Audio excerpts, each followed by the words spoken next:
Hola, muy buenos días.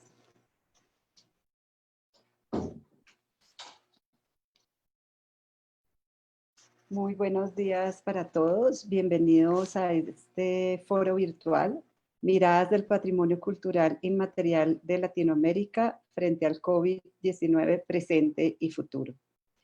Es un espacio que organizamos desde el Crespial para debatir con diversos invitados de la región las experiencias en torno a la salvaguardia del patrimonio frente a esta crisis actual, a los retos, los aportes y la proyección post-pandemia.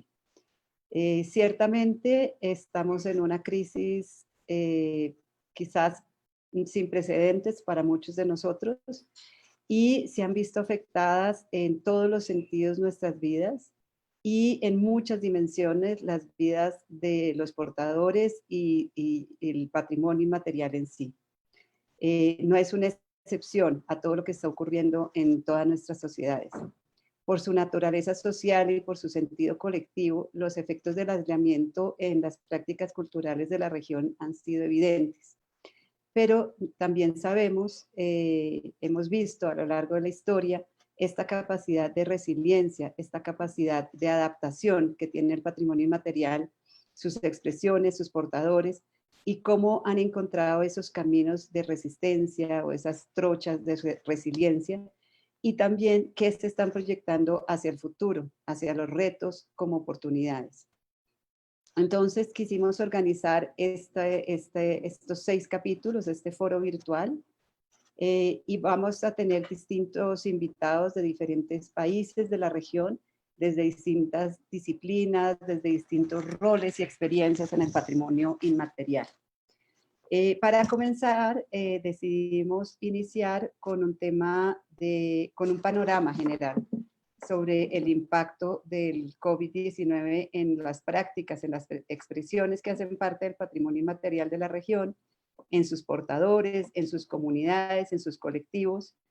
Y hemos escogido las diversas miradas, desde la institucionalidad, cómo se ha afrontado esta crisis, qué han hecho los países. Hemos invitado en esta ocasión a Chile, desde las comunidades, cómo ha sido afectado su patrimonio y en general el patrimonio, y cuáles han sido las estrategias ante esta crisis. Y también quisimos traer un proyecto que ha sido muy exitoso, muy interesante, de la UNESCO, desde su División de Patrimonio Vivo, que realizó una encuesta global llamada El Patrimonio Vivo en el contexto de la pandemia del COVID-19, y nos ha permitido ver el comportamiento del patrimonio inmaterial desde una dimensión más amplia y con ejemplos y prácticas puntuales. Lo interesante además es que ha sido presentado por sus propios gestores o portadores. Entonces nos acompañan Elena Constantinou. Elena, ahora te presentas. Elena es oficial regional interino para América Latina y el Caribe en la División de Patrimonio Inmaterial de la UNESCO. Es encargada también de todo el soporte de las reuniones estatutarias de la Convención 2003. Nos acompaña por otro lado Rodrigo Enrique Aravena, que es subdirector nacional de Patrimonio Cultural Inmaterial del Servicio Nacional del Patrimonio Cultural de Chile, en el Ministerio de Cultura. Y nos acompaña María Elena Franco Mijares, que es gestora cultural comunitaria y presidenta de la Parranda de San Juan de Venezuela. Quien les habla, yo soy Adriana Molano, directora del Crespial actualmente y quien haré la moderación. Entonces, muy bienvenidos todos. Estamos muy contentos de comenzar con este espacio, de podernos comunicar de otra manera, de seguir presentes en la región, generando debates, reflexión, nuevos conocimientos, porque entre todos tenemos que seguir construyendo esa mirada hacia el futuro. Entonces vamos a comenzar primero con Rodrigo, ya que somos varias las mujeres acá. Entonces, Rodrigo es periodista, bibliotecólogo, documentalista, ha tenido una amplia carrera en todo el tema de bibliotecas y patrimonio documental, fue jefe del Fondo José María Arguedas de la Biblioteca Nacional de Chile, y en 2014 asumió la coordinación del Centro Nacional del Patrimonio Inmaterial. Y desde allí ha llevado toda la política de patrimonio inmaterial de Chile y ha promovido también la valoración de la cultura del vino en Chile, tristemente que no podemos compartir ahora, organizando el seminario Patrimonio Vinícola entre 2011 y 2017. Rodrigo, cuéntanos un poco desde tu perspectiva, desde el Estado en Chile, cómo ha afrontado Chile esta situación, qué retos y aprendizajes puedes sacar y cuáles son tus aportes, qué enseñanzas o qué aprendizajes puedes plantear para esta crisis mundial. Y por último, muy brevemente, ¿cómo ves tú cuál va a ser el camino que va a tomar la salvaguardia del patrimonio inmaterial en América Latina? Gracias, Rodrigo. Gracias a ti, Adriana. Saludo a las colegas y saludo también a Crespial y le agradezco la invitación. Antes de partir, quisiera decir que para mí y para mis colegas estoy seguro de un privilegio y una tremenda responsabilidad estar en el servicio público ahora, en un momento de tanta dificultad, de tanta crisis, pero poder aportar con gestión, con ideas, con articulación entre diferentes organismos del Estado es un privilegio. Y sobre todo poder hacer que eso tenga algún beneficio, esperamos, a los portadores, cultores de patrimonio cultural inmaterial. Yo al principio me sorprendí con que partiéramos con nuestras experiencias y lo pensé un poco jocosamente porque Chile tiene gran tradición en emergencia. Nosotros pasamos un terremoto, tsunami, no sé qué, y permanentemente estamos reflexionando sobre estos procesos que alteran la vida normal de las personas y del patrimonio, por supuesto. Y claro, aunque teníamos esa experiencia en la memoria, todos los chilenos tenemos esa experiencia, lo del COVID fue realmente sorpresivo y no había planificación alguna que pudiera atender a la magnitud del impacto que ha tenido en la sociedad en general, en la cultura especialmente, porque siempre la cultura en la mayoría de nuestros países es donde se manifiestan más claramente las desigualdades muchas veces, de presupuesto y todo. Y en patrimonio está casi de más decirlo, digamos. Pero aún así, entonces en memoria de dificultades a la vista, también hay algunas cosas que ya sabemos cómo resolver rápidamente, digamos.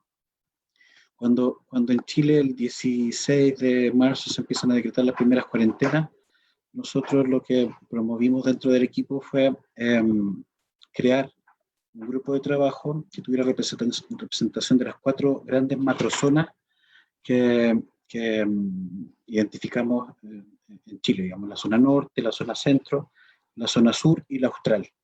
La representación era principalmente institucional, de los colegas que trabajan en cada una de esas zonas, y con ellos se hizo un primer levantamiento de la situación en la que estaban los cultores del patrimonio cultural inmaterial, cómo le estaba afectando estas cuarentenas y las dificultades que estaban asociadas al COVID, y también algunas posibles medidas que nosotros podíamos implementar. Hay que decir que además esta crisis de COVID nos sorprendió en un momento institucional bien importante, porque Chile estaba implementando recién a partir de marzo del 2018 un Ministerio de las Culturas. Antes teníamos 3 servicios distintos: Consejo de Monumentos, Consejo de la Cultura y Dirección de Biblioteca, Archivos y Museos, que en 2018 se unificaron. Parte del desafío que nosotros teníamos era aportar en este proceso de creación de la institucionalidad nueva. Con esas 2 variables en mente, digamos, la emergencia que estaba transcurriendo y esta meta como más de largo plazo de fortalecer la institucionalidad, trabajamos con estos grupos para poder levantar la medida y ver qué podíamos hacer. Lo primero que promovimos dentro del propio equipo era que teníamos que nosotros promover el autocuidado. Y nos alineamos muy fuertemente con la directriz del servicio y del ministerio en general, que decían que no se podían ser cometidos por razones económicas incluso, pero nosotros lo tomamos desde la perspectiva de nosotros no podemos transformarnos en vector de contagio, no podemos visitar a las comunidades, vamos a tener que fortalecer vías de trabajo virtual, WhatsApp, teléfono, todo lo que pudiéramos tener a la mano para poder mantener contacto con ellos. Y después se promovió también la actualización del catastro de cultores, de patrimonio cultural y material. Una cuestión aparentemente trivial, sencilla, digamos, porque nosotros teníamos mucha importancia porque en la medida que nosotros tuviéramos claramente identificado dónde estaban los cultores de patrimonio inmaterial, quién eran, qué edad tenían, cuáles eran sus problemas más acuciantes, íbamos a poder articular mejor el apoyo con el resto del ministerio y con otros ministerios. El gobierno decretó que mucha de la ayuda que se está haciendo ahora es por una centralización de recursos a través de la dirección de presupuestos que se pusieron después a disposición por los municipios, que son los gobiernos locales más cercanos que tiene Chile a la comunidad. Entonces hicimos toda esta vuelta. Identificamos las medidas y nos pusimos en articulación con el resto del servicio a través de una unidad nueva que creó la ministra Consuelo Valdés, que es la de intermediación legal, que tiene toda la parrilla de beneficios a la mano que está promoviendo el gobierno y que nosotros ahora estamos, en la medida de nuestras posibilidades, comunicando a los cultores para que ellos puedan postular, hacer sus gestiones también y así obtener los beneficios, los bonos que están promoviéndose ahora. En este catastro que nosotros levantamos, descubrimos o visibilizamos con mayor fuerza, o sea, digamos, que la mitad de los cultores de patrimonio inmaterial, cultores y cultoras, tenían más de 60 años, eran todos de edad avanzada. Y en algunos casos había gente que tenía 70, 80. Hace poco murió una artesana cerca de Chillán, una capital regional del centro-sur de Chile, de más de 100 años. Priorizamos en aquellos cultores que estaban con mayor vulnerabilidad desde esa perspectiva y también focalizamos que no teníamos que crear nuevas herramientas, sino más bien priorizar aquellas que estaban pendientes de ejecución dentro de nuestros planes de salvaguardia y hacerlas de manera virtual. A raíz de eso, el Día del Patrimonio este año tuvo una bonita participación de los cultores de PCI, casi todas las regiones, donde ellos pudieron dictar talleres abiertos a toda la comunidad y contar cuáles son sus prácticas, cuáles son sus temores también, cómo estaban viviendo esta crisis de la COVID y cómo ven ellos que podía ser el futuro. Todos ellos muy jóvenes, porque se hizo en colaboración con el Instituto Nacional de la Juventud. Y eso era, ese primer eje era como remirar nuestro trabajo de salvaguardia institucional y por otra parte tender líneas de trabajo más formales hacia otras instituciones. El año pasado habíamos empezado a hacer una fuerte reflexión acerca de la necesidad que teníamos de tener una unidad especializada en gestión intersectorial, que este año ha tomado mucha relevancia, porque gran parte del trabajo que nosotros estábamos haciendo, y hay una mirada crítica detrás, digamos, estaba focalizada en elementos de patrimonio cultural y material. En situaciones como la actual, los cultores están mucho más preocupados de recibir apoyos para mantener su subsistencia, para acceder a salud, a otras cosas que no son directamente los elementos de PCI. Como nosotros tenemos las limitaciones que nos da la ley, nosotros no podemos entregar salud, digamos, bonos y ese tipo de cosas, sí que hemos hecho el trabajo de articularnos con las reparticiones que tienen esa misión, que nos han ayudado a sacar adelante un poco en la medida de nuestras posibilidades de esta emergencia. Yo creo que uno de los retos que nosotros hemos identificado, Adriana, seguramente tiene que ver con, ya que hablo con mucha prudencia, porque en el fondo hay una reflexión colectiva que tenemos que hacer con el equipo, tiene que ver primero con incorporar ese ámbito más de la vida de los cultores, de las necesidades de de cómo se expresan incluso las desigualdades dentro del territorio, y cómo nos hacemos cargo desde PCI de articular también esa dimensión de trabajo con ellos, más allá de la salvaguarda solamente del elemento. Reconocer que en los propios cultores de patrimonio inmaterial hay una multidimensionalidad de la cual tenemos que hacernos cargo. Otro reto podría ser fortalecer nuevamente la confianza con las comunidades, y esto lo digo particularmente por el caso de Chile, que veníamos desde octubre del año pasado con una situación política y social compleja, pero que a raíz de la crisis del COVID se atendió hay elementos que son positivos, digamos, y otros que tienen que revisarse mucho más en profundidad de cómo se está relacionando el Estado con los cultores de patrimonio material. Yo creo que un tercer punto puede ser que está el trabajo permanente de la instalación de la nueva institucionalidad, es sensibilizar a las autoridades de todo orden, política, de cultura, sobre las complejidades que tiene el patrimonio cultural inmaterial, que es un trabajo que yo creo que tenemos todos los países de Latinoamérica. Efectivamente, nosotros en nuestra subdirección trabajamos con elementos que están de alguna forma registrados, que es la única manera que tenemos de focalizar de alguna forma los esfuerzos que estamos haciendo. Pero sabemos que hay mucho otro patrimonio que está por identificarse, reconocerse, y ahí le pediríamos, y estamos trabajando en eso, en que las autoridades nos ayuden a fortalecer nuestro inventario, que la gente se inscriba, no solicite más apoyo técnico para poder avanzar. A veces se anticipan un poco y empiezan a promover actividades que tenemos que nosotros tomar después. Yo creo que finalmente, para resumir un poco, a nivel de nuestro continente probablemente pase algo similar, en que la crisis nos obliga a mirar integralmente los elementos de patrimonio cultural y material y a las personas que están portando esos elementos, y nos damos cuenta o visibilizamos con mayor fuerza que una persona que es alfarera, por decir de alguna forma, y que no puede vender su artesanía porque tiene impedido salir de su casa, sí que está trabajando en su huerto, en el patio de su casa, y también es campesina, y también elabora miel, y también hace otras actividades que le permiten mantener su subsistencia. Poder abordar el patrimonio inmaterial y los territorios con esa complejidad, por lo menos desde nuestro caso, fortalecería mucho la resiliencia de las comunidades, y a nosotros nos enseñaría también estrategias más complejas de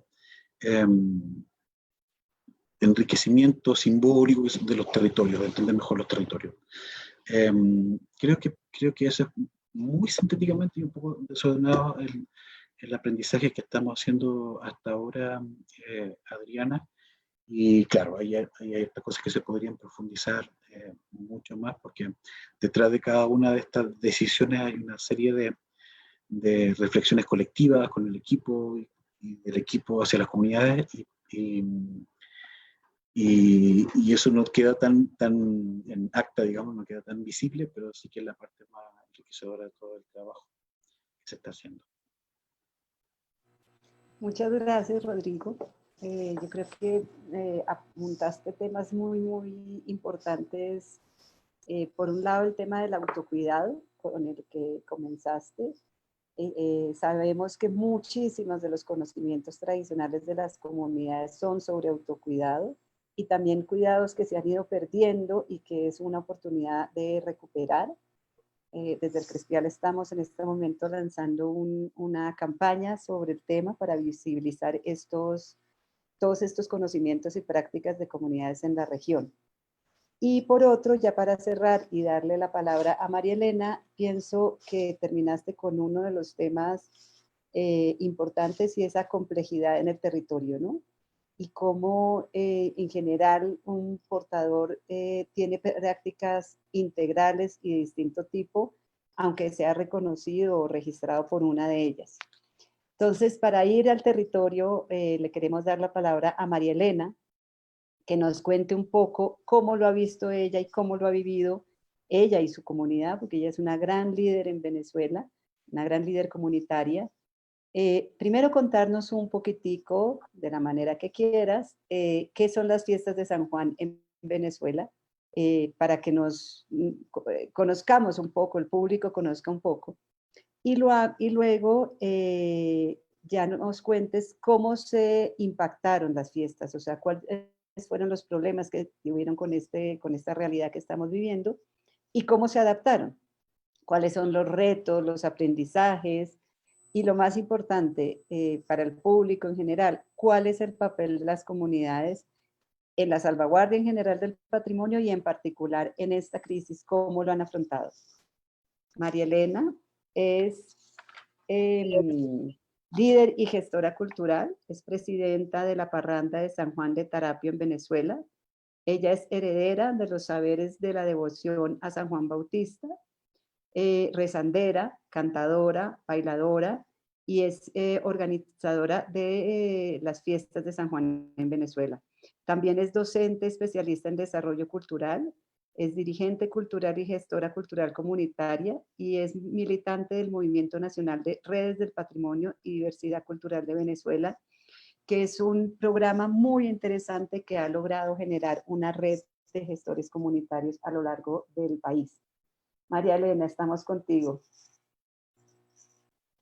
Hola, buenas tardes. Un saludo a todos los presentes.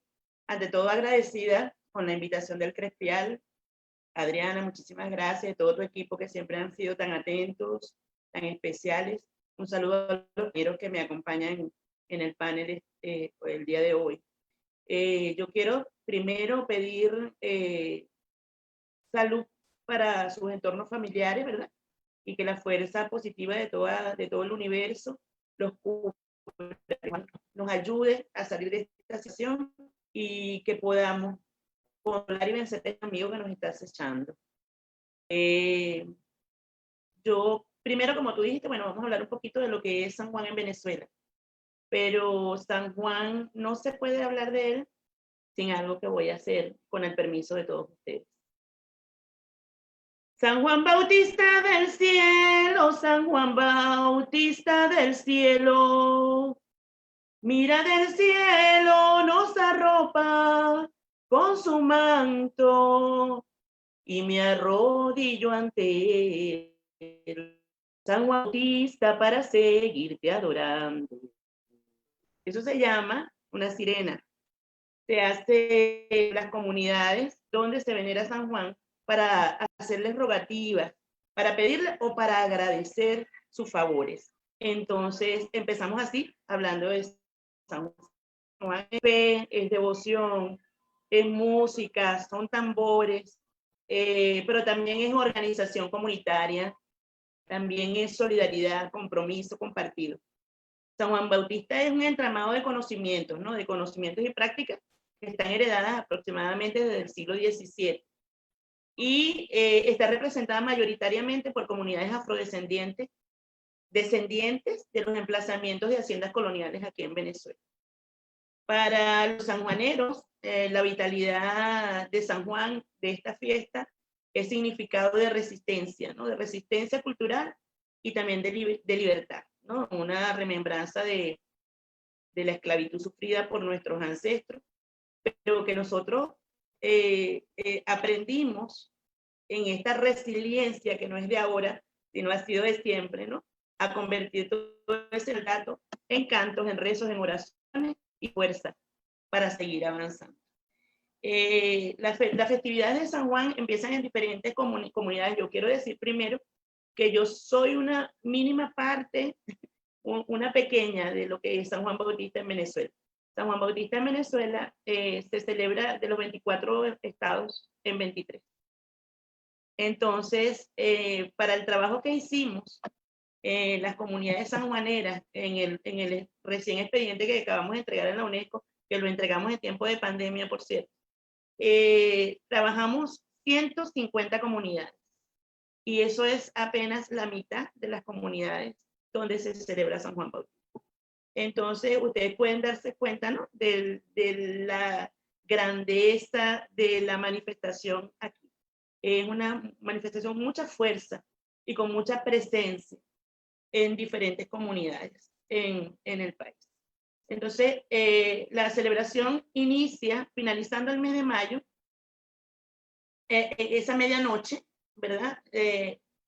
Iniciando el mes de junio, en una ceremonia en que en algunos estados la llamamos aparición, entrada de San Juan, que es donde, bueno, recibimos toda la fuerza del santo, y bueno, está con nosotros todo el mes de junio y cierra el 16 de julio con la fiesta de la Virgen del Carmen, que es donde se le entregan las banderas con las que lo hemos bailado todo el mes, todo el periodo, porque es más de un mes, y cerramos el ciclo. Las fechas más importantes es 31 de mayo, 23 de junio, donde se le hace fiesta de calle, un sangueo por las calles de los pueblos y las comunidades, porque no se celebra solo en pueblos rurales. San Juan Bautista se celebra hasta en las grandes ciudades, incluso en la capital de la República hay comunidades que celebran San Juan Bautista. O sea, ha logrado entrar hasta la urbanidad. O sea, y la gente entonces tiene que luchar con otras cosas que ya no eran los espacios rurales. Entonces, les digo todo esto para que se den cuenta de la importancia, ¿no?, que tiene en el país. Bueno, una de las cosas importantísimas que pienso yo como organizadora de estas festividades es la organización comunitaria, que ha permanecido desde que la fiesta llegó a Venezuela. Se inició con las cofradías porque eran una forma de organización que aceptaba la sociedad de ese entonces, las iglesias, pero posteriormente salieron de allí de las iglesias y se fueron a las casas. Entonces en cada casa, en cada pueblo hay una imagen, y la gente entonces empezó a organizarse no solo en días, sino en hermandades, en parroquias, en sociedades, en organizaciones de carácter comunitario, con características de familia y de espacios, para seguir desarrollando la festividad. Bueno, eso es más o menos en una remembranza de lo que es San Juan, ¿no? San Juan es fiesta, tambores, alegría, banderas, es gente en la calle, es colectivo, son miles y miles de personas en diferentes comunidades que se reúnen alrededor de un santo para compartir, para ser solidarios, para expresar todo lo que sienten. Entonces, no, en San Juan Bautista es difícil hacer una celebración sin contar con otra. La fiesta siempre tiene a alguien más. Es difícil que una fiesta si no estamos en colectivo. Por eso, el impacto de las medidas, podrán imaginarse qué tan fuerte fue. Bueno, desde el pasado mes de marzo, exactamente 13, 14, cuando se registraron los primeros casos aquí en Venezuela, bueno, nos vimos todos en la obligación de empezar a reinventarnos, ¿no?, ante esta implementación de las medidas tomadas para contener el virus. Por supuesto que yo contaba hace unos días que hablaba con George, que es un amigo del Centro de la Diversidad, y yo le decía que era impresionante porque el día que estaba viendo una oficial donde hablaban de las medidas, lo primero que pasó por mi mente, wow, ¿qué vamos a hacer con San Juan? O sea, era 13 de marzo, yo decía, de aquí a 3 meses, ¿qué vamos a hacer? Él me preguntaba, ¿y tú no pensaste en tus hijos? Yo, bueno, sí pensé en ellos, pero lo primero que pasó por mi mente fue pensar, ¿qué vamos a hacer? Porque mi hijo está ahí, yo lo tengo al ladito, mis hijos, pero la fiesta es otra cosa.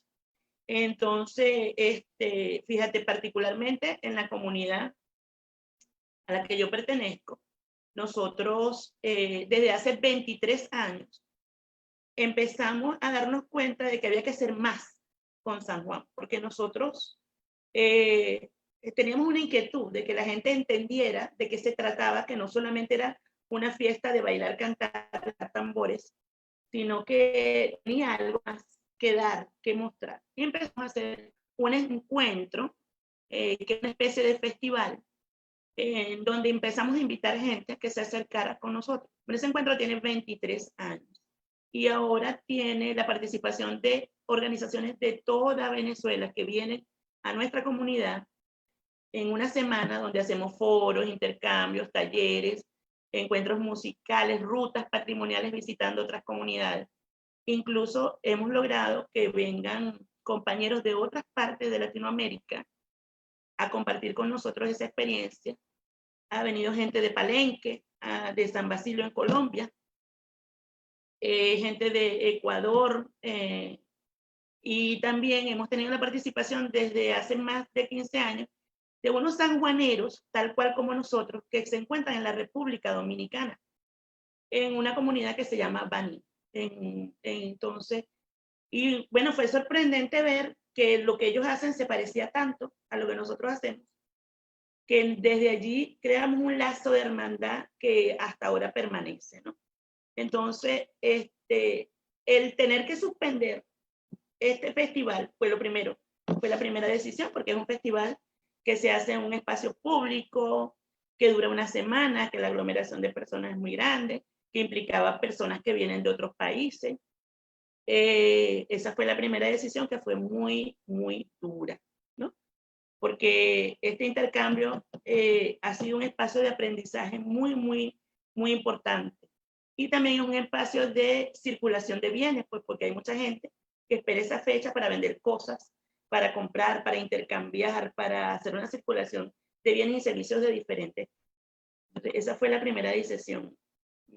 Fue muy difícil, pero entonces dijimos, ¿qué podemos hacer para que no se pierda ese espacio de intercambio? Empezamos a llamar a los compañeros y a pedirles que trajeran sus videos, que hicieran videos de lo que hacen. Empezamos a recopilar información de años anteriores y resulta que nos encontramos ante un proceso de registro, ¿no? De la memoria, no solo de la fiesta, sino del festival.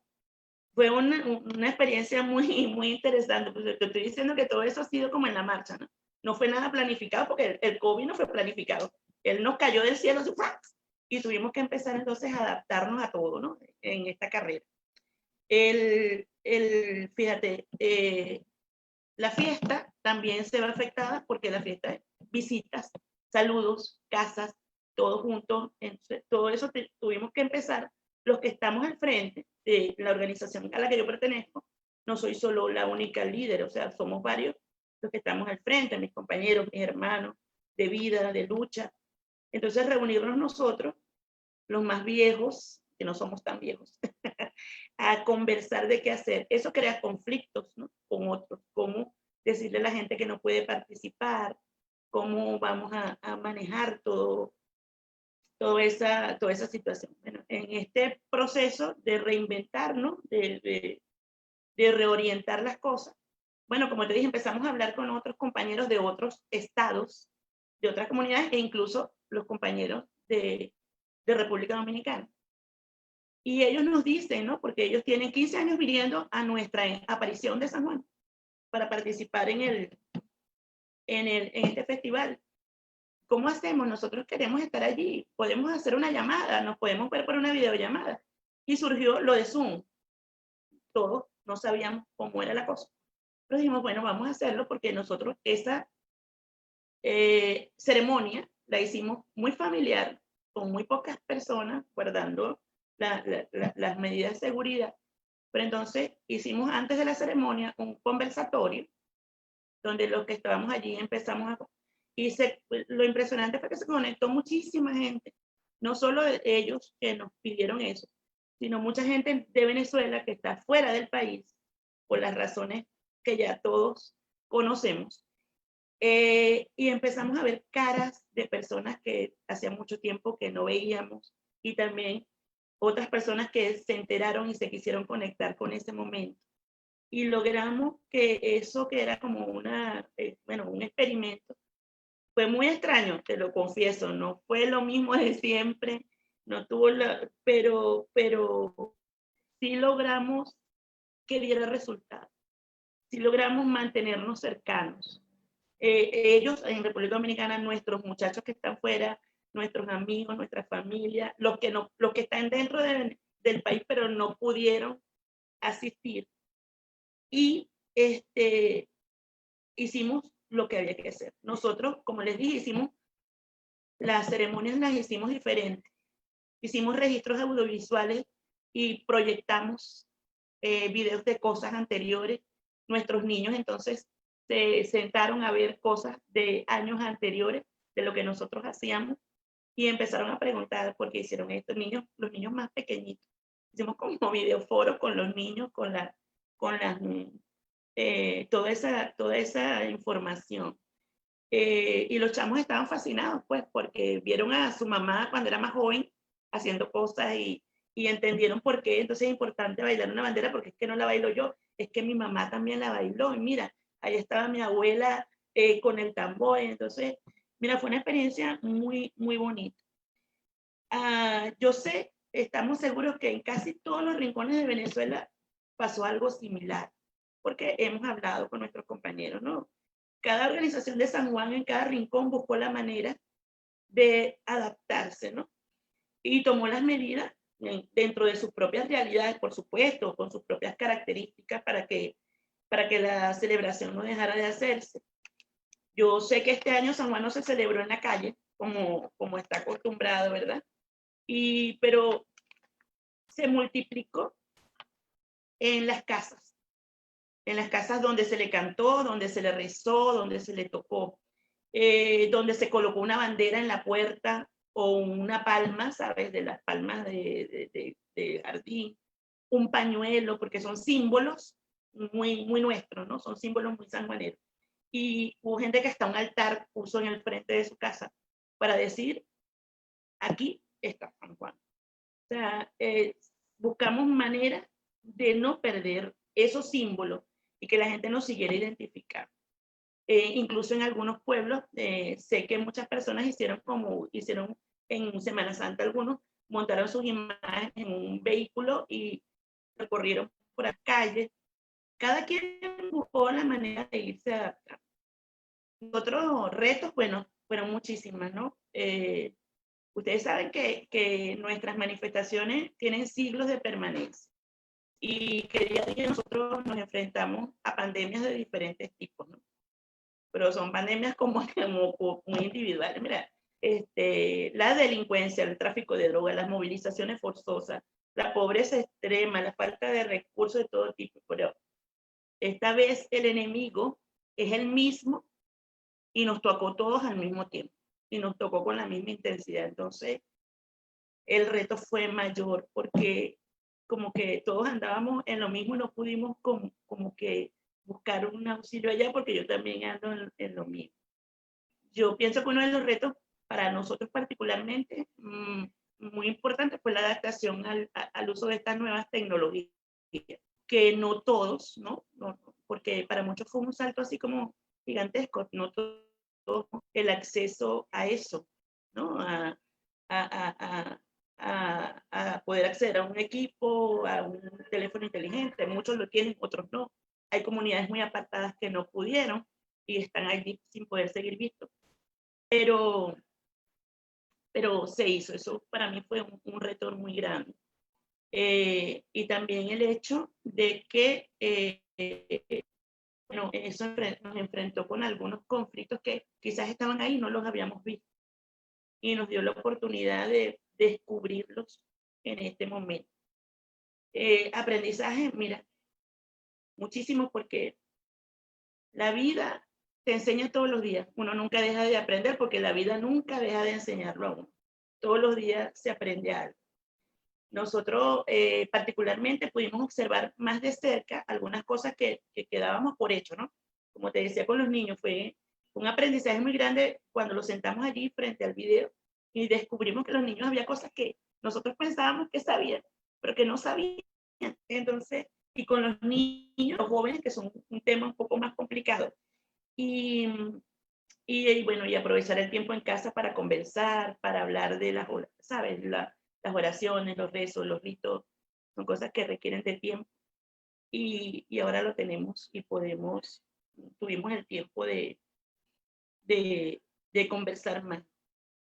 También nosotros tuvimos la oportunidad de establecer un diálogo más directo con algunas organizaciones que son parte de la fiesta, pero que, como te digo, ¿no? El día a día uno los deja como que era normal. Por ejemplo, dentro de los ritos está ir a la iglesia a una misa, y ya uno lo daba por sentado. Bueno, íbamos, esta vez nos tocó ir a hablar con el párroco, sentarnos con él, conversar, debatir algunas cosas, hasta que él fue a nuestra comunidad. O sea, no fuimos a la iglesia porque no se podía, y logramos que él fuera a nuestra comunidad y nos diera la bendición en nuestra casa, con nuestros niños.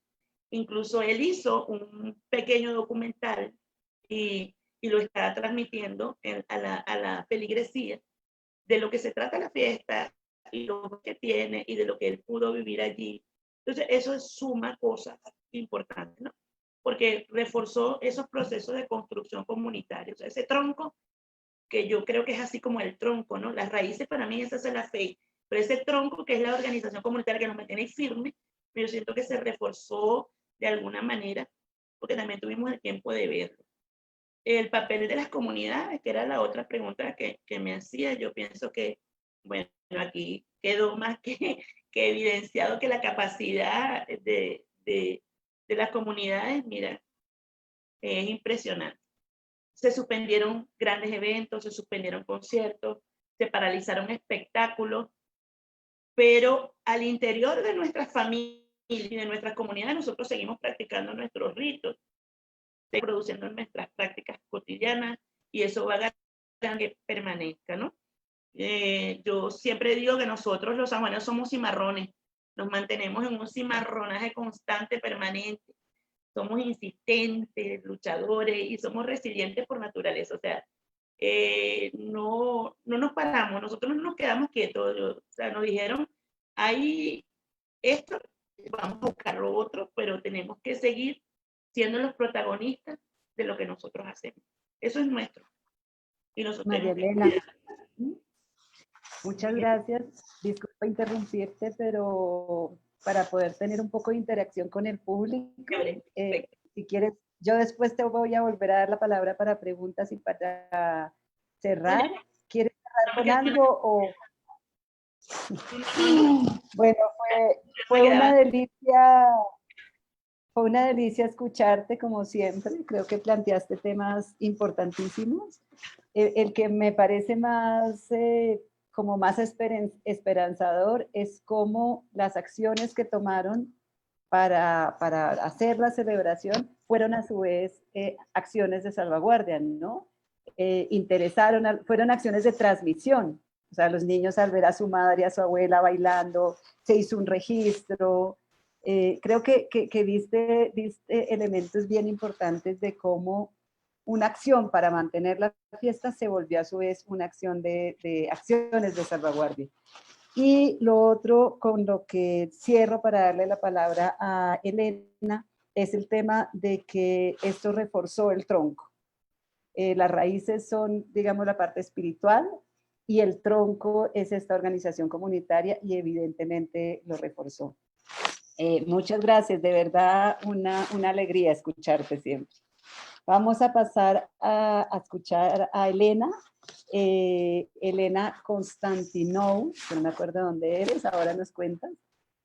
Como ya les dije, hace parte del equipo de Patrimonio Vivo de la Convención 2003, está en París. Se incorporó al sector de la cultura en el 2004, es antropóloga de formación y lleva ya 7 años en esta sección de Patrimonio Vivo. Actualmente el equipo se divide en las regiones del mundo, y Elena es la encargada obviamente de América Latina y el Caribe. Y también, como les contaba, organiza o apoya, digamos, la organización de las asambleas, de los comités intergubernamentales, de toda la preparación de los documentos estratégicos. Elena, queremos de tu parte que nos cuentes un poco sobre este programa que se lanzó, que es una encuesta viva, que es bien interesante. Como les decía, son los mismos gestores o las mismas comunidades quienes lo llenan. Para ti, ¿cuáles han sido los resultados principales para Latinoamérica? ¿Cómo han podido analizar el comportamiento de América Latina frente a la crisis, pues respecto al patrimonio inmaterial, obviamente? Y contarnos hacia el futuro, ¿cuál piensas tú que puede ser el futuro de la salvaguardia del patrimonio inmaterial después de la pandemia, a nivel mundial y a nivel regional? Gracias, Elena. Te escuchamos. Sí, gracias, Adriana. Primero quiero empezar para agradecer Crespial por haber organizado este espacio, que es muy importante porque es lo que hemos notado, que con esta pandemia lo único que nos queda en reunirlos y continuar un contacto social es, por desgracia, son las redes sociales y las reuniones virtuales, que han ido un gran aliado para el patrimonio vivo en esta época. Entonces, sí, el sector de la cultura de la UNESCO muy rápidamente al principio de esta crisis sanitaria nos hemos dado cuenta, por desgracia, que el sector de la cultura ha sido uno de los más impactados. Hemos visto sitios de patrimonio mundial cerrado, casi todos a través del mundo, museos, artistas que ya no podían hacer sus espectáculos y claro, el patrimonio vivo que ha sido muchas veces experimentado una ruptura brutal. En este contexto, el sector ha puesto en marcha un semanario, una revista en línea que se llama Cultura y el COVID-19, donde hace un seguimiento del impacto, pero también de las respuestas que se han encontrado para ofrecer una visión así general y rápida de la evolución de la situación en el sector de la cultura. Se examinan tanto como repercusiones inmediatas, pero también ejemplos de la forma que los países del mundo se han adaptado a la situación. Hemos tenido el ejemplo de Chile justo ahora. En nuestro caso, claro, el patrimonio vivo, la respuesta la veíamos venir más de los portadores y las comunidades. Entonces hemos lanzado esta encuesta en línea donde queríamos ver la doble naturaleza del patrimonio vivo en una situación de emergencia. ¿Y qué quiere decir una doble naturaleza? El patrimonio vivo está amenizado, restringido, pero al mismo tiempo es una fuente de resiliencia, de inspiración, de una manera de ir adelante en esta situación tan complicada. Entonces, hemos pedido a nuestros socios, las comunidades, de decirnos lo que quieren de su experiencia relacionada con su patrimonio inmaterial durante la pandemia, de qué manera ha sido afectado, pero que también de qué manera este patrimonio ha ayudado o ha contribuido para hacer frente de esta situación. Y la verdad que la respuesta ha sido realmente muy interesante. De América Latina hemos recibido más que 60 contribuciones de diferentes fuentes, de organizaciones no gubernamentales, de comunidades, de autoridades, de funcionarios civiles, de individuos, un poco de todo, ¿no? Y realmente la encuesta lo que ha demostrado, lo que habíamos esperado era exactamente esta doble naturaleza.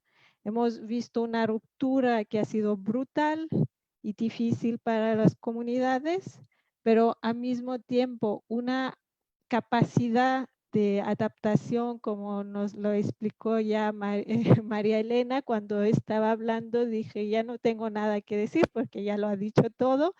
Sí, una manera de adaptación impresionante de hacer lo que es suyo, lo que sienten que es importante para seguir siendo lo que son estas comunidades, lo que somos es nuestro patrimonio. Pero también ha sido una manera de resiliencia emocional, social, de intercambio. Lo que ha sido un poco más sorprendente es también una solución práctica, muchas veces de sobrevivencia. Les voy a dar algunos ejemplos en este sentido, pero ha sido, sí, los resultados han ido muy interesantes. Por ejemplo, hay muchas comunidades que como no han podido hacer, por ejemplo, comprar los productos que compraban antes al supermercado o ir al médico, han regresado a la agricultura tradicional y a la medicina tradicional. Hemos visto que los colegios han ido más en contacto con la comunidad para entender la medicina tradicional y transmitirla a los más jóvenes. Como ha dicho Elena, los festivales, los carnavales, muchos manifestaciones de grande participación han ido cancelados con un gran impacto social, pero como lo explicó, las redes sociales, la tecnología han ido un gran aliado y hemos visto el ejemplo que ya ha dado Elena. Tenemos un ejemplo muy parecido en Colombia, donde se han transmitido eventos pasados para conmemorar los eventos de este año.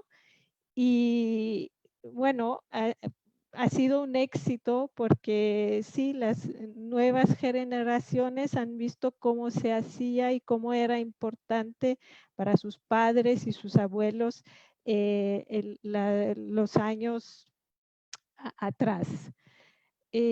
También esta pandemia vino en el medio de la Semana Santa, que es muy importante en América Latina, ¿no?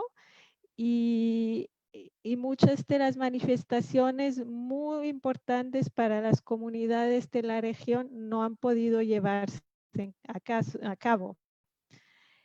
Pero muchas comunidades han ido una vez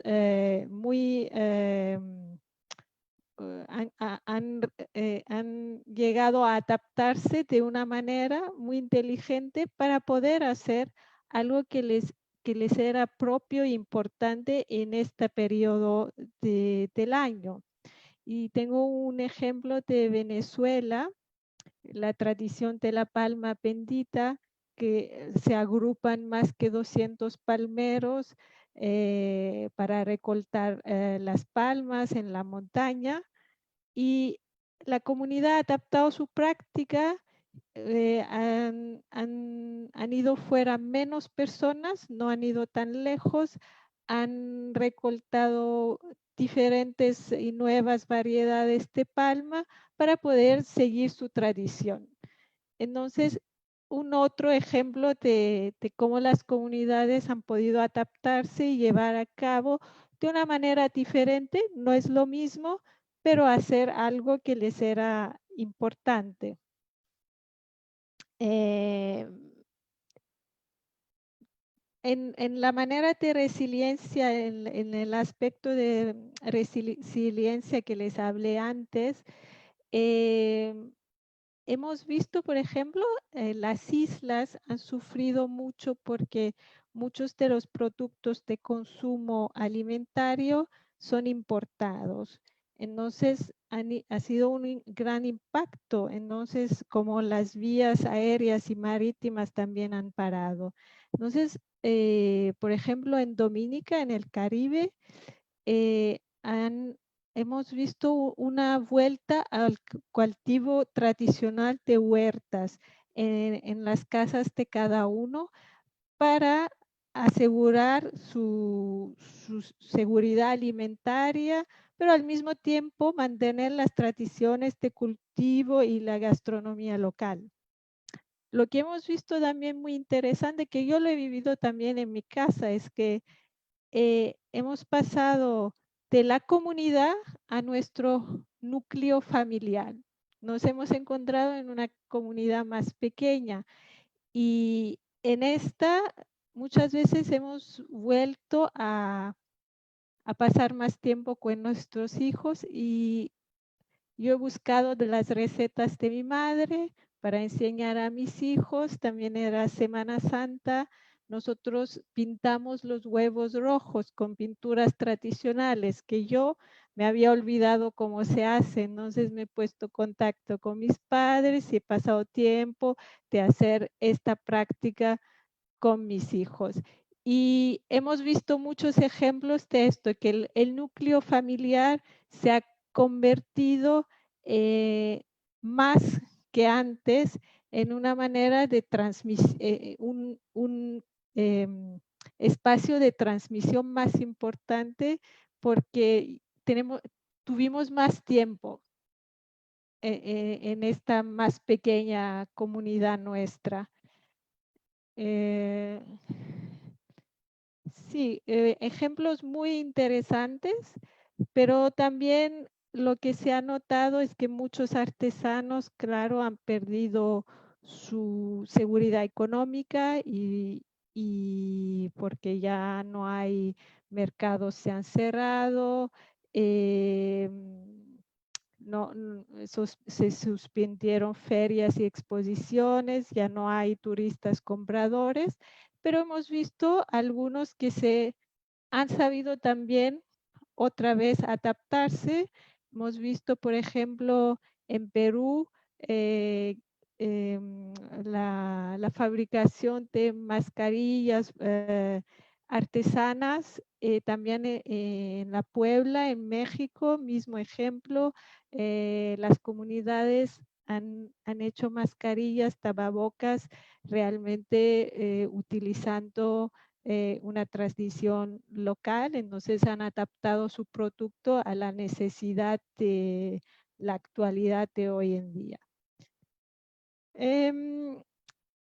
Lo que quería decir es que los últimos 3 o 4 años, nuestros órganos directivos de esta convención han trabajado sobre el tema de patrimonio cultural en situaciones de emergencia.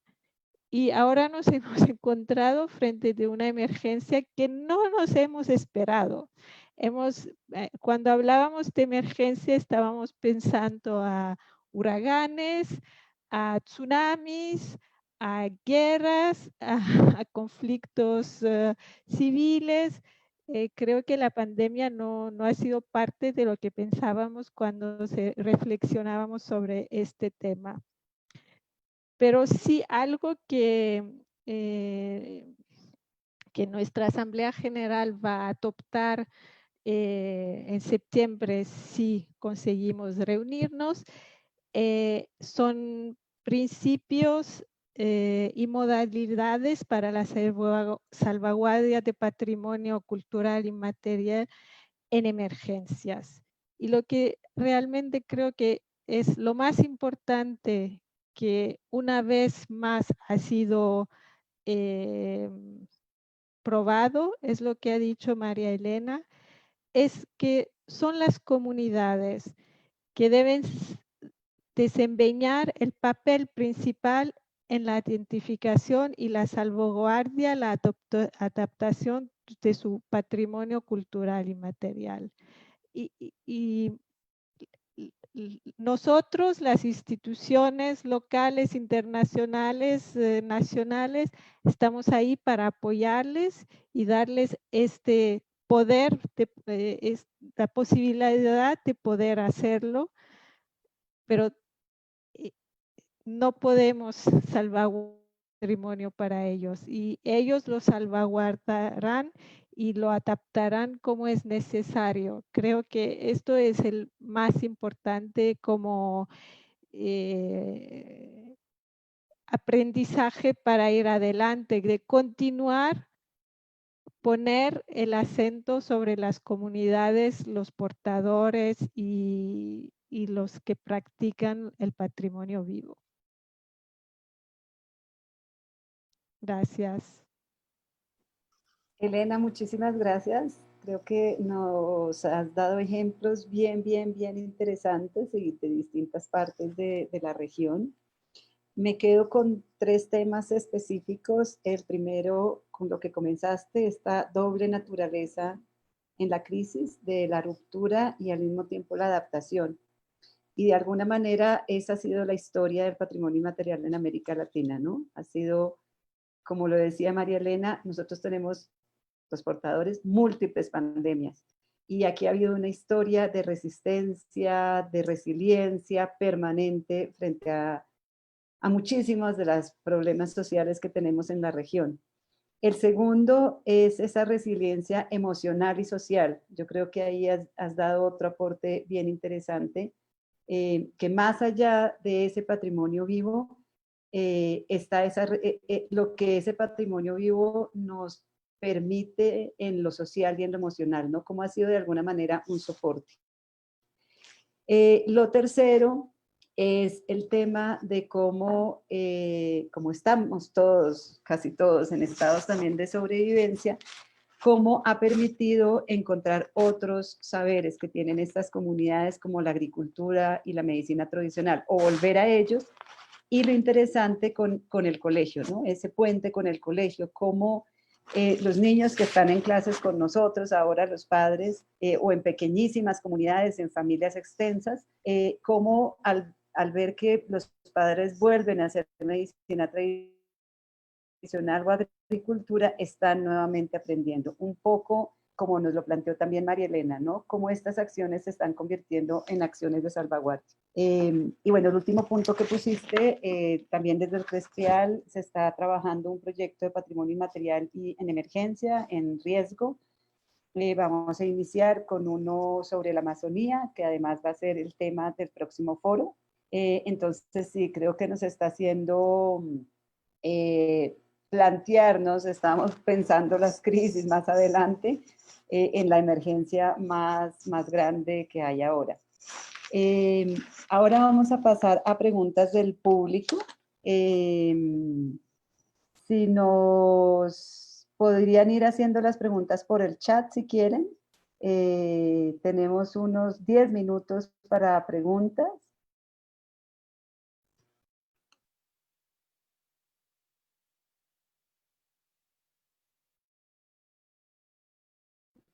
No han habido preguntas, pero ya han habido temas. Manuel Sevilla nos planteaba el tema de los registros y el tema de los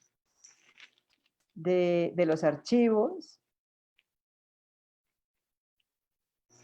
Pedro Julio Quesada nos comparte una reflexión, porque si las comunidades son las responsables de la salvaguardia de su patrimonio y los portadores los principales responsables, la UNESCO solo escucha a los gobiernos, es decir, no hay canales de comunicación entre los portadores, las comunidades y la UNESCO que ayuden a las comunidades desde las diferentes fortalezas de la UNESCO a mejorar aspectos claves. Misfa, del proyecto de cocina tradicional huasteca, nos plantea: la cocina tradicional mexicana es patrimonio intangible de la humanidad. Una vez pasando el confinamiento, ¿cómo la comunidad puede compartir su experiencia de buenas prácticas?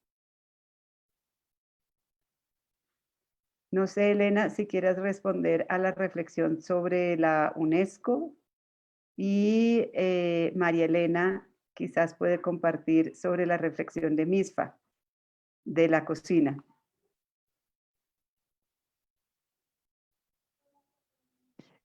Sí, es una realidad lo que nos dice que somos una organización intergubernamental y estamos obligados a pasar por gobiernos y no podemos ir directamente a las comunidades. Claro, nuestra convención, creo que de todas de convenciones de cultura de la UNESCO es la más innovadora, porque por lo menos dice a los estados de poner las comunidades en en el centro de salvaguardia de este patrimonio.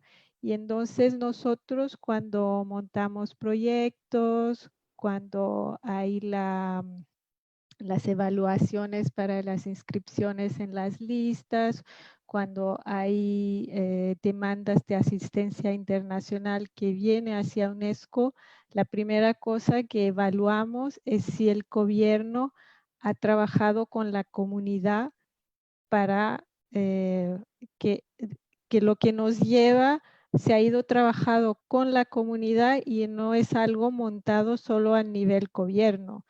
Entonces, ese es lo que podemos hacer. Por desgracia, la comunidad no puede venir directamente hacia nosotros, y si un gobierno, por lo que sea, no quiere pasar algo, una demanda de una comunidad hacia nosotros, es más complicado. Claro que las comunidades pueden escribir y darnos esta información. Hay maneras de información y comunicación. Por ejemplo, si hay un elemento inscrito sobre la lista y una comunidad no está contenta, puede escribirnos. Si hay un elemento que una comunidad considera que no se está salvaguardando por los gobiernos, también pueden escribirnos, y nosotros lo que hacemos es llevar esta información a nuestras instancias para tomar decisiones. Pero siempre seremos una organización intergubernamental, que significa que los que llevan las decisiones de esta organización son los gobiernos al final del día.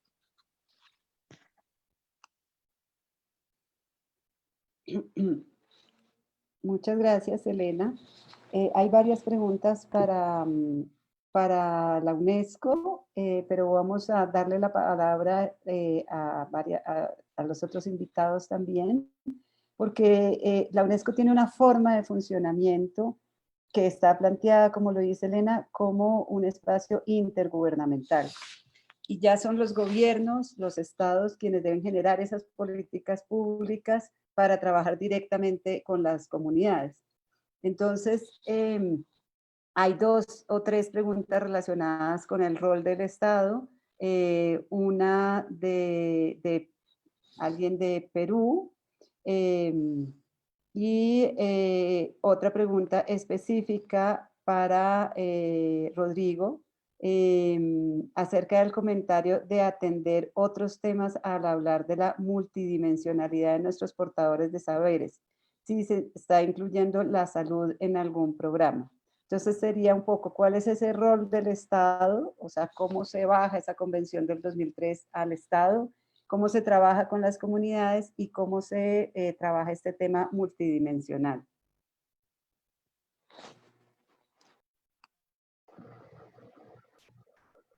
Empiezo yo. Efectivamente, cuando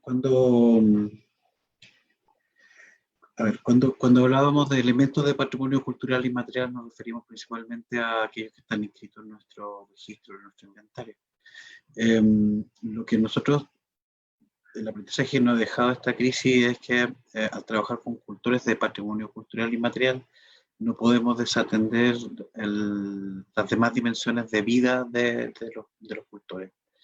Ahí hay un desafío importante a nivel de trabajo intersectorial, que es una de las cosas que nosotros queremos promover, pero también está la posibilidad de reconocer qué ha hecho el Estado anteriormente desde otras reparticiones públicas, no solo de cultura, para poder visibilizar las prácticas de patrimonio, que nosotros llamamos de patrimonio cultural inmaterial,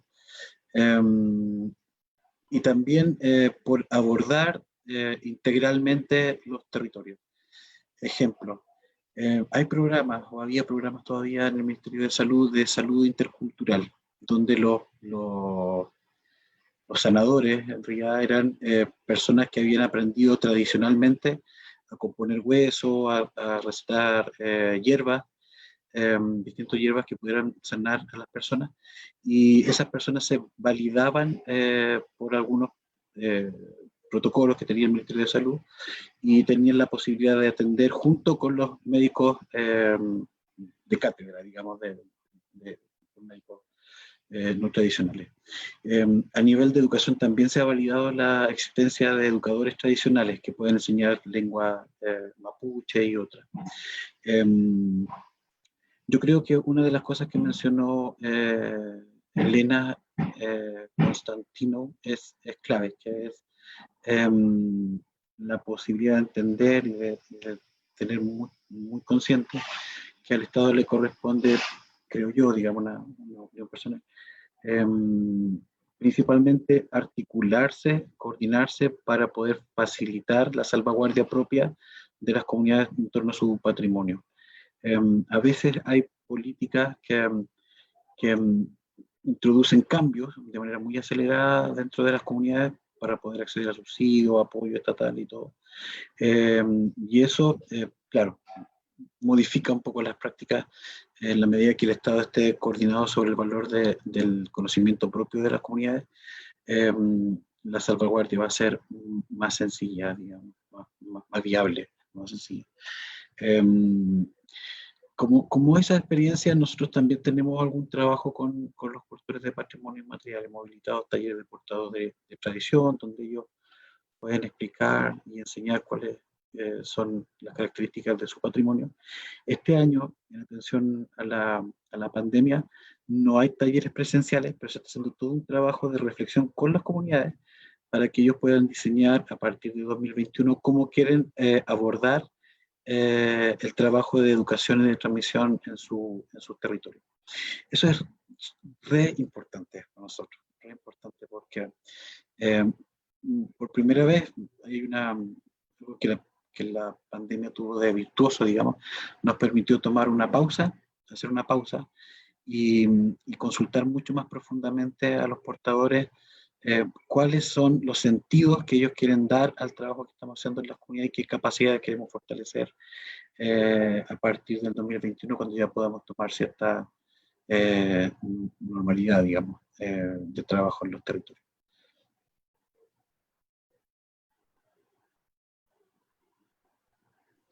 Rodrigo, muchas gracias. Bueno, hay claramente muchas más preguntas que tiempo para responderlas,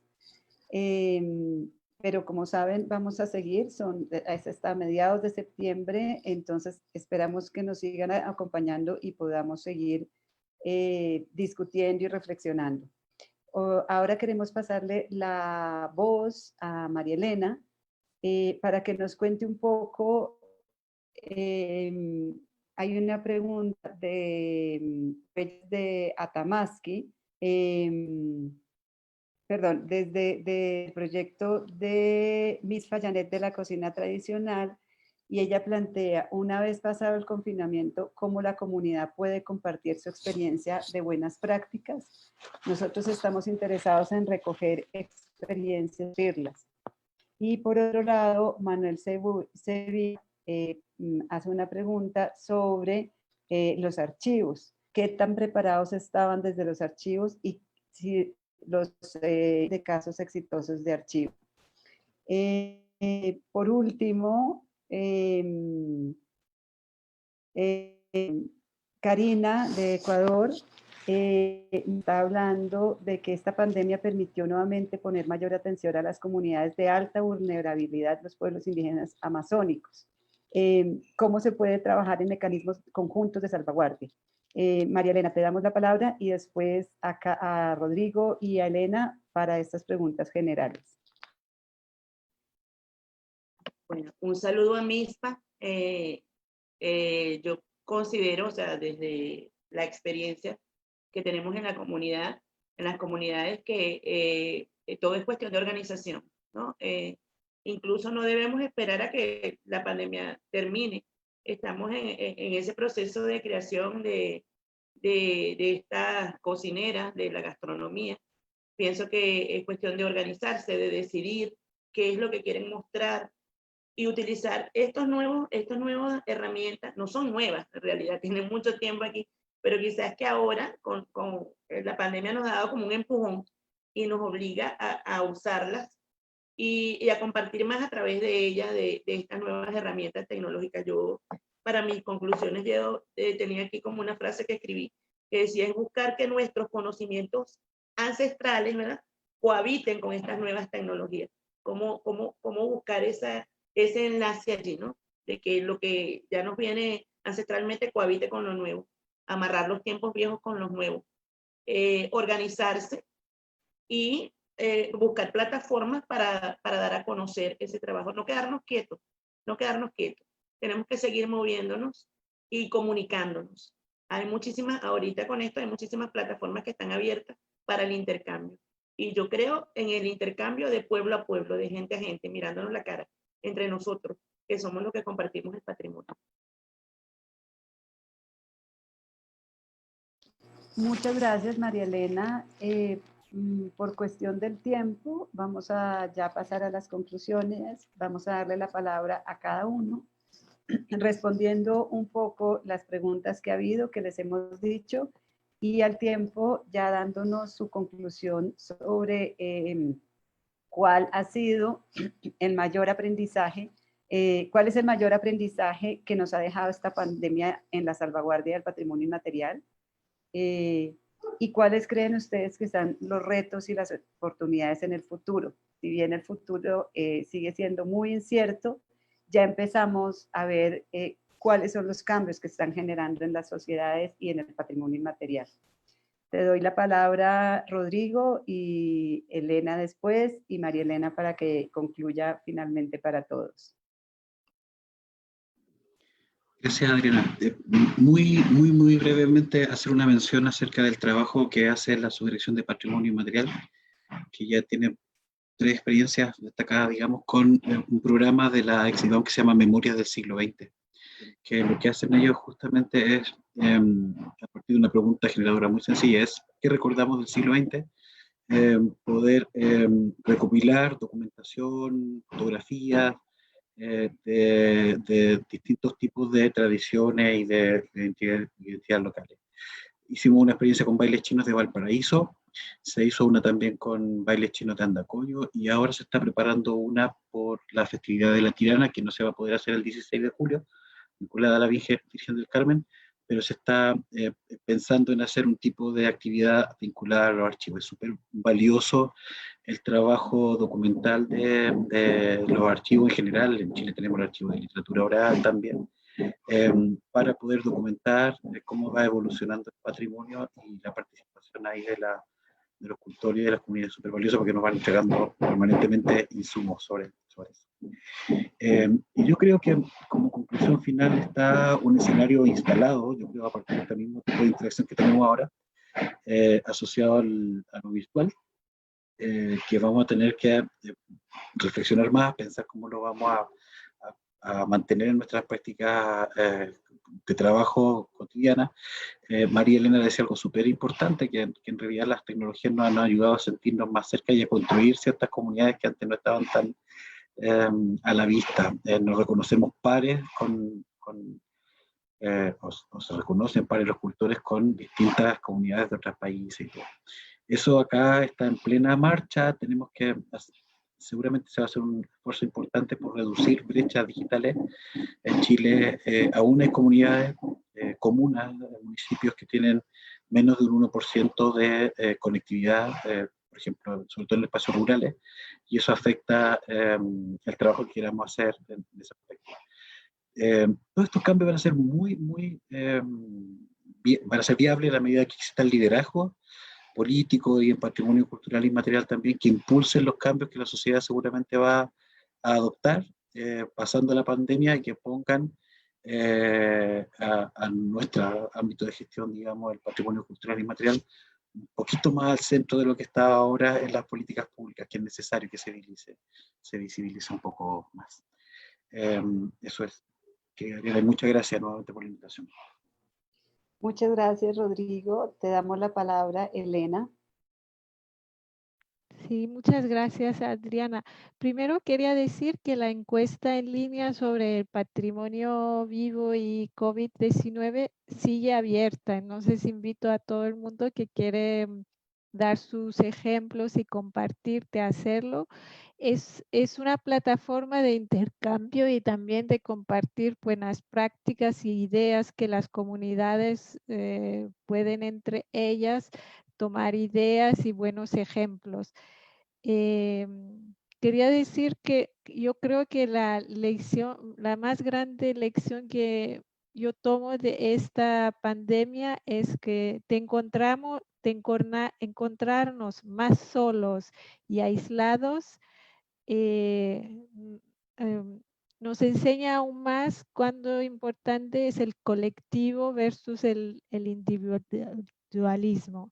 Y creo que deberíamos, una vez salido de esta crisis, deberíamos no olvidar esta lección que tenemos, realmente somos un colectivo y tenemos necesidad uno al otro para vivir y sentirnos bien emocionalmente, socialmente y parte de nuestra comunidad. Y si no, no, individualmente no hay cultura, no hay vida, no hay... Sí.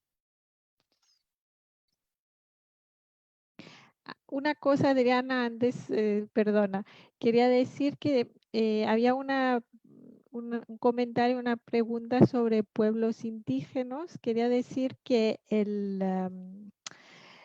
semanal de cultura y COVID-19 tiene uno de sus, uno de sus que está dedicado a pueblos indígenas. No sé si hay una manera de compartir la página donde se encuentran todos los semanales. Gracias, Elena. Con gusto desde el Crespial vamos nos envías esta información y la vamos a poner en la página de Crespial para que lo puedan revisar todos. María Elena, te toca a ti cerrar con un mensaje de conclusión respecto del mayor aprendizaje y qué le quieres decir a tus colegas y a las personas en Latinoamérica desde tu voz, desde una portadora, desde una líder comunitaria. ¿Cuál es el mensaje que puedes dar para los retos y los desafíos del patrimonio inmaterial en la pospandemia? Bueno, fíjate, yo creo que la UNESCO ha hecho un llamado interesante con la convención del 2003, donde el centro de esta convención es comunidades. Tenemos que preguntarnos hasta dónde realmente el trabajo comunitario es puesto en primera línea por los gobiernos y por las instituciones y por los responsables de los estados, ¿no? Y creo que hacen falta nuevos acuerdos a nivel global, ¿no? Que es trabajo nuestro en las comunidades articularnos y entonces seguir insistiendo con los gobiernos para que realmente las decisiones se tomen desde la voz de los protagonistas del PCI, que son las comunidades. Encontrar estrategias comunes para que las comunidades realmente seamos escuchadas en torno a nuestro PCI. También quería decir de verdad que somos conscientes de que esta pandemia nos está planteando nuevos escenarios a los que seguramente vamos a conseguir respuesta, y a lo mejor no es una sola respuesta, son muchas, y a lo mejor serán buenas todas, ¿no? Yo pienso que es un tiempo de seguir creando redes de comunidades para conseguir soluciones comunes, como soluciones para todos. Ir en el encuentro de pueblo a pueblo, seguir encontrándonos. Yo les había compartido a los compañeros de Crespial, creo que no pudieron mostrar una imagen de que el próximo sábado, quiero compartir eso con ustedes, nuestros hermanos de República Dominicana, son nuestros hermanos sanjuaneros, tienen su fiesta de la Sarandunga y ellos van a hacer un encuentro virtual allí. Y así como ellos compartieron con nosotros nuestra fiesta, nosotros vamos a compartir con ellos. Ese es el encuentro en Naguanagua, donde confluyen muchas personas. Quería compartir con ustedes esa imagen, donde están las imágenes de nuestros santos. invitarlos a que algún momento, cuando la pandemia termine, poderlos invitar a Venezuela y que vengan a compartir con nosotros este espacio, e invitarlos a que el sábado se conecten con la gente de la Sarandunga de Baní. Quisiera que Crespial nos ayudara con la promoción de este encuentro virtual, abusando de ustedes y de su generosidad, y que sigamos contándonos de pueblo a pueblo, porque somos las comunidades las responsables de nuestro patrimonio y seguimos trabajando por él, y que San Juan los bendiga a todos. Muchísimas gracias. Muchísimas gracias, María Elena. Bueno, para finalizar, creo que nosotros habíamos planteado que estuvieran las distintas visiones, desde esta visión internacional, intergubernamental, donde se gestiona, digamos, toda esta convención, desde una mirada de Estado, desde donde esta convención se tiene que volver plausible, y lógicamente, y como siempre, desde las comunidades que siempre hacen a las instituciones poner los pies sobre la tierra. Y creo, María Elena, que tú haces un llamado que sigue siendo absolutamente vigente y que necesitamos reforzar cada vez más, y bueno, es la visión también desde el Crespial, reforzar el rol y el papel de las comunidades en la salvaguardia del patrimonio, recordar el rol del Estado como facilitador y el rol de la UNESCO como gestor, digamos, y también como facilitador de todas estas decisiones de gobierno, pero insistiendo justamente, como lo dijo María Elena, en que las decisiones sean tomadas principalmente por las comunidades, pero desde esta visión global. Creo que lo interesante quizás de lo que nos está proponiendo esta pandemia es que si bien ya cada uno de los sectores sabe dónde está y cómo trabajar o está aprendiendo, la posibilidad de estar en línea nos está permitiendo globalizar aún más todas estas propuestas, estas posibilidades, estas reflexiones, estos conocimientos. Y uno de los temas que más me ha gustado que nos trajiste, María Elena, es ver cómo las comunidades han encontrado soluciones a cómo ese espíritu o esa parte espiritual del patrimonio inmaterial puede mantenerse incluso no estando cara a cara, incluso no estando en ese colectivo. Y eso creo que es algo que me deja con muchas esperanzas de cómo van a encontrar la manera, de que la fuerza del espíritu, digamos, va más allá de todo e incluso se puede conectar desde las redes.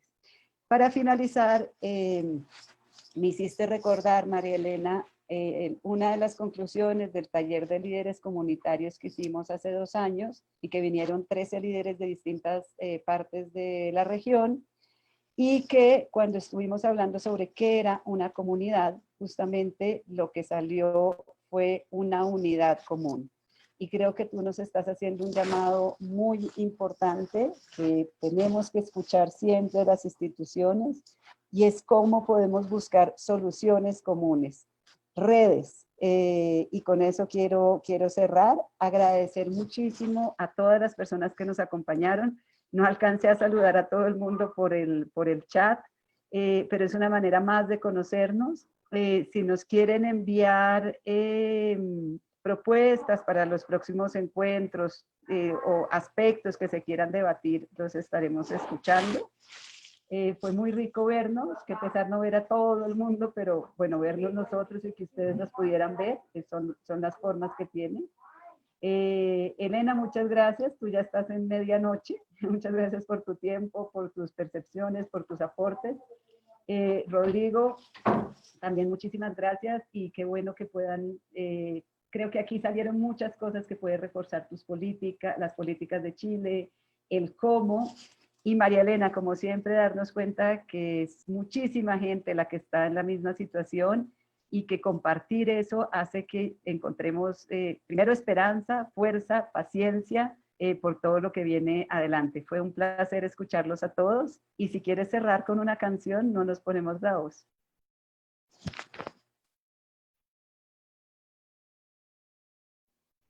Solamente un saludo. Un saludo. Que la Virgen del Carmen los bendiga. La Virgen del Carmen tiene, la Virgen del Carmen tiene. San Juan Bautista tiene un manto azul celeste y bajo a sus santos pies San Juan Bautista la luna y el sol se mete. Muchas bendiciones para todos.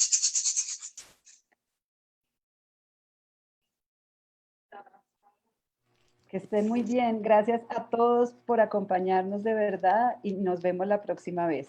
Un abrazo.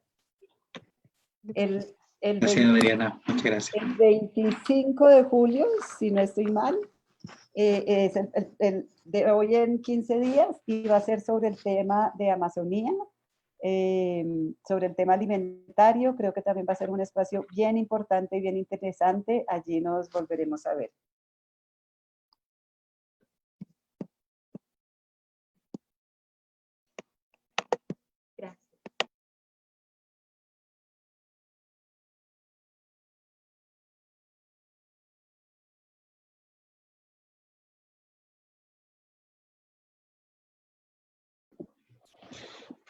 Muchas gracias, Adriana. Adiós. A ti, Gracias, Rodrigo. Pedro. Muchas gracias de verdad por acompañarnos. Creo que fue un espacio Con todo bonito. gusto. Sí, Bueno, sale bonito.